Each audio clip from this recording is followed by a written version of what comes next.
बुधदेव को बुद्धि का, इंटेलिजेंसी का कारक कहा गया है और ये अभी तक अपनी नीच की राशि मीन राशि में चल रहे थे पिछले 70 दिनों से। लेकिन अब बुध का राशि परिवर्तन हो चुका है और बुध का ये राशि परिवर्तन 23 मई तक धनु राशि और मकर राशि के लोगों के जीवन में किस तरह के प्रभाव लेकर आएगा, चलिए जानते हैं विस्तार से। जय माता दी दोस्तों, आप सभी का स्वागत है हमारे YouTube चैनल अमृता एस्ट्रो में। और आज की इस वीडियो में मैं बात करने वाली हूं बुध के होने वाले राशि परिवर्तन के प्रभाव के बारे में कि 7 मई से 23 मई तक बुध किस तरह के आप धनु और मकर राशि के जातकों को रिजल्ट देने वाले हैं, क्या आप उपाय कर सकते हैं। तो देखिए, पिछले 70 दिनों से बुध देव नीच के थे मीन राशि में, जो राहु के, शनि के और शुक्र के साथ युति कर रहे थे। और बुध का नीच का होना उनके कारक तत्वों में कमी लेकर आता है। संचार के कारक, शिक्षा के कारक, बुद्धि के कारक, इंटेलिजेंसी के कारक और साथ में इंटरनेट हो गया, डाटा हो गया, इन सभी के कारक बुधदेव कहे गए हैं। अब 7 मई को इनका राशि परिवर्तन हो चुका है। बुध की एक क्वालिटी होती है, बुध जिस ग्रह के साथ होता है वैसे रिजल्ट देता है। 14 मई तक ये सूर्य के साथ मेष राशि में विराजमान रहेंगे और ये 23 मई तक मेष राशि में, उसके बाद फिर 23 मई को ये वृषभ राशि में प्रवेश कर जाएंगे। अब ये जब गोचर करते हैं, यानी जब ये राशि बदलते हैं, तो राशि बदलते ही अपने रिजल्ट देने शुरू कर देते हैं, क्योंकि जितने दिन तक ग्रह जिस राशि में रहेगा उतने दिन तक वो रिजल्ट देगा। तो 7 से 23 मई तक ये मेष राशि में है, तो इस समय अवधि में ही ये वहां से जुड़े हुए सभी रिजल्ट देने में कामयाबी देने वाले हैं। अब वो रिजल्ट क्या रहेंगे इसके बारे में हम जान लेते हैं। तो आगे बढ़ने से पहले छोटा सा निवेदन है, चैनल पर पहली बार आए तो सब्सक्राइब जरूर कर लें और कुंडली दिखाना चाहते हैं तो व्हाट्सएप पे आप हमसे कांटेक्ट कर सकते हैं। सबसे पहले मैं बात करूंगी धनु राशि, जो कि गुरु की राशि है, उसके बारे में। धनु राशि के लोगों के लिए जो बुधदेव हैं वो 7वें भाव के स्वामी और 10वें भाव के स्वामी हैं, यानी करियर और व्यापार, साझेदारी के स्वामी, और अब 5म भाव में गोचर करने जा रहे हैं, जो जिसके कारक बुधदेव हैं, बुद्धि के, शिक्षा के, इन सभी के कारक। अब इसको पूर्व पुण्य भाव भी कहा गया है और साथ में प्रेम का भाव भी कहा गया है और संतान का भाव भी कहा गया है। तो ये जो एक गोचर होगा ना, ये बहुत उत्तम, क्योंकि ये त्रिकोण भाव है। तो जब त्रिकोण भाव पर बुधदेव जाएंगे और 11वें भाव पर ये दृष्टि डालेंगे तो चीजें बदलने वाली हैं। किन किन चीजों में आपको लाभ मिलेगा अब ये जान लेते हैं। सबसे पहली चीज, बुद्धि का भाव है, मति का भाव है 5म, तो बुद्धि बड़ी तेज काम करेगी, दिमाग बहुत तेज चलेगा। और ये क्रिएटिविटी का भाव है, तो आप किसी नई क्रिएटिविटी, किसी नई एक्टिविटी में शामिल हो सकते हैं। कोई दिलचस्प प्रोजेक्ट आपके हाथ आ सकता है और साथ में आप अपने जो बातें हैं उनको भी खुलकर दूसरों के सामने रख पाएंगे, अपने दिल की बातें आप खुलकर रख पाएंगे। ये समय आपको बेहद उत्साही करने वाला होगा। साथ में प्रेम जीवन में भी ये बहुत अच्छे रिजल्ट लेकर आएगा। ये ऐसे समय आप कह सकते हैं जब आप अपने दिल की बात बिना झिझक के सामने वाले से कह दें, ये ऐसा समय रहेगा। लेकिन साथ में इस बात का भी ध्यान रखना है कि किस तरह आप चीजों को संभाल रहे हैं, उस पर भी ध्यान देना है, क्योंकि इस दौरान क्या होगा, आप बिना सोचे समझे भी कुछ ऐसी बातें बोल सकते हैं जो सामने वाले को बुरी लग जाए। तो सामने वाले को भी बोलने का मौका देना है। बिना सोचे किसी रिश्ते, किसी काम में कूद सकते हैं, तो जोश में होश नहीं खोना है। ये थोड़ी चीजें हैं जिन पर ध्यान रखना है। जो भी नया करें, चाहे वो रिलेशनशिप नई करनी हो, चाहे वो कोई क्रिएटिव प्रोजेक्ट आपके हाथ में आना हो, कोई नया काम शुरू करना हो, थोड़ा सोच समझ कर उस पर आपको काम करना होगा। अब यहां पर सबसे ज्यादा इफेक्ट किन चीजों पर होगा, लेखन से जुड़ा काम, अध्ययन से जुड़ा काम, मास कम्युनिकेशन, कोई लैंग्वेज का कोर्स, कोई भाषा सीख रहे हैं, कोई लैंग्वेज का कोर्स कर रहे हैं, तो ऐसे स्टूडेंट्स के लिए बहुत बेहतर काम रहेगा।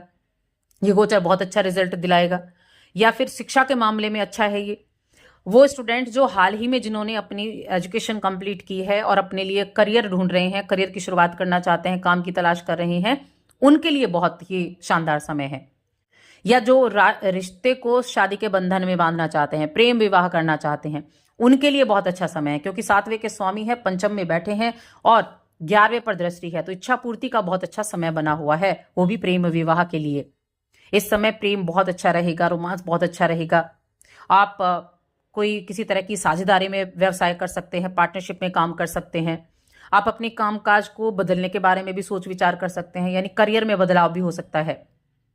साथ में सामाजिक रूप से सक्रिय रहेंगे, सामाजिक दायरा बढ़ेगा, समाज में लोकप्रिय रहेंगे, लोगों से बातचीत बढ़ेगी। नौकरी पेशा जो जातक हैं उनके लिए इस समय बहुत अधिक उपयुक्त समय है। प्रभावी लोगों से संपर्क होना, अच्छे मुनाफे कमाना बहुत अच्छा समय है आपके लिए, तो इस समय का लाभ आपको उठाना चाहिए। उपाय क्या करना है? गरीब बच्चे हैं या कोई स्टूडेंट ऐसे हैं जो गरीब हैं, तो उनको पढ़ने लिखने की बुक्स दान करना, पेंसिल दान कर सकते हैं, किताबें दान कर सकते हैं, नोटबुक दान कर सकते हैं, यानी पढ़ाई लिखाई की चीजें, एजुकेशन से रिलेटेड, शिक्षा से संबंधित चीजें उनको दें, तो ये आपके लिए बहुत अच्छे रिजल्ट देगा। और साथ में ओम गण गणपते नमः मंत्र का जप करें, बहुत अच्छा रिजल्ट है। अब मकर राशि पर आ जाते हैं। मकर राशि के लोगों के लिए कैसा है? मकर राशि के जातकों के लिए छठे भाव के और नवम भाव, भाग्य भाव के स्वामी बनते हैं बुध देव, जो कि आपके चौथे घर में विराजमान होने वाले हैं, चौथे घर में गोचर करने वाले हैं, जो माता का भाव है, जो प्रॉपर्टी का भाव है, जो वाहन का भाव है, भौतिक सुखों का भाव है। और बुध आपके चौथे भाव में गोचर करके आपके जीवन में उस तरह से खुशहाली लाने वाले हैं जैसे व्यक्ति चाहता है कि मेरा घर खुशहाल रहे, क्योंकि मेष राशि में ये गोचर आपको धार्मिक चीजों से जोड़ेगा, अनुष्ठान वगैरह कराएगा। आप नवम भाव भाग्य का भाव है, धर्म का भाव है, धर्म के भाव का स्वामी यानी त्रिकोण का स्वामी केंद्र में आया है, तो कोई घर में धार्मिक अनुष्ठान, धार्मिक कार्य, पूजा पाठ, हवन वगैरह हो सकता है। आप अपने रिलेटिव्स से मिलने जा सकते हैं या वो मिलने आ सकते हैं, उनके साथ अच्छा समय बीतेगा। इसके अलावा छठे भाव के स्वामी है जो कंपटीशन का भाव है, तो कोई भी स्टूडेंट हैं जो किसी तरह के कंपटीशन में बैठना चाहते हैं, उच्च शिक्षा से संबंधित कोई कंपटीशन है, उनकी परीक्षा की तैयारी कर रहे हैं, तो उनके लिए बहुत अच्छा समय रहेगा। आपको अपने किसी पिता का सपोर्ट मिलेगा, किसी सलाहकार का सपोर्ट मिलेगा, आपके अपने पिता का सपोर्ट मिलेगा, आपके शिक्षक का सपोर्ट मिलेगा, ऐसी चीजें होंगी। आप इस समय अपने घर परिवार को लेकर बहुत ज्यादा सोचेंगे, विचारेंगे। अगर आपके मन में कोई बात होगी तो आप वो खुलकर भी कह सकते हैं, खासकर फैमिली से जुड़ी चीजों को लेकर। आपका मन करेगा कि घर का माहौल बहुत शांत हो, सुरक्षित हो। ऐसा हो सकता है मकर राशि के जातक घर में कोई बदलाव करने के बारे में सोचें, कोई फैमिली इश्यू चल रहा था तो उसको सुलझाने के बारे में सोचें। बुध का ये गोचर, आपको इस बात का भी ध्यान रखना होगा इस गोचर से कि कोई भी आप फैसला लेते हैं तो वो जल्दबाजी में ना लें। इस अवधि में आप कभी कभी बिना किसी प्लानिंग के एक्शन ले लेते हैं, आगे बढ़ जाते हैं, बाद में पछताना पड़ता है। तो इसीलिए एक्शन लेने से पहले उसके रिएक्शन पर आपको ध्यान देना है। कोई भी घरेलू पारिवारिक निर्णय है, जल्दबाजी में नहीं, गुस्से में नहीं, किसी की बातों में आकर नहीं लेना है। ये थोड़ी सी सावधानियां हैं। बाकी तो रिजल्ट बहुत अच्छे भी आपको यहाँ देखने को मैंने बताया मिलने वाले हैं। कोई तीर्थ स्थल की यात्रा हो सकती है, कोई लंबी दूरी की यात्रा हो सकती है, बहुत अच्छा समय है किसी भी तीर्थ स्थान पर जाने के लिए। बुध चौथे में बैठकर 10वें भाव पर दृष्टि डालेंगे जो करियर का है। रियल एस्टेट का भाव कौन सा होता है? चौथा भाव होता है। तो रियल एस्टेट से जुड़ा काम करते हैं, डेवलपर हैं, एजेंट हैं, बहुत अच्छा प्रदर्शन रहेगा। आपको अपनी टीम के सदस्यों के साथ अच्छी बॉन्डिंग बना पाएंगे। आपके अंडर जो काम कर रहे हैं उन लोगों का सहयोग प्राप्त होगा। और आप अपने किसी भी प्रोजेक्ट पर अगर काफी दिनों से लगे हुए थे तो उस प्रोजेक्ट को आप 23 तारीख तक पूरा कर सकते हैं। ये समय आपके लिए बहुत उपयुक्त है। अब उपाय क्या करना है? तुलसी के पौधे की पूजा करें, तुलसी के पौधे की सेवा करें, घर पे जो बड़े बुजुर्ग हैं उनका आशीर्वाद लें, और कोई भी फैसला लेते हैं तो उनकी सलाह जरूर लें। बस ये उपाय आप कर सकते हैं, और साथ ही चैनल को सब्सक्राइब कर लें।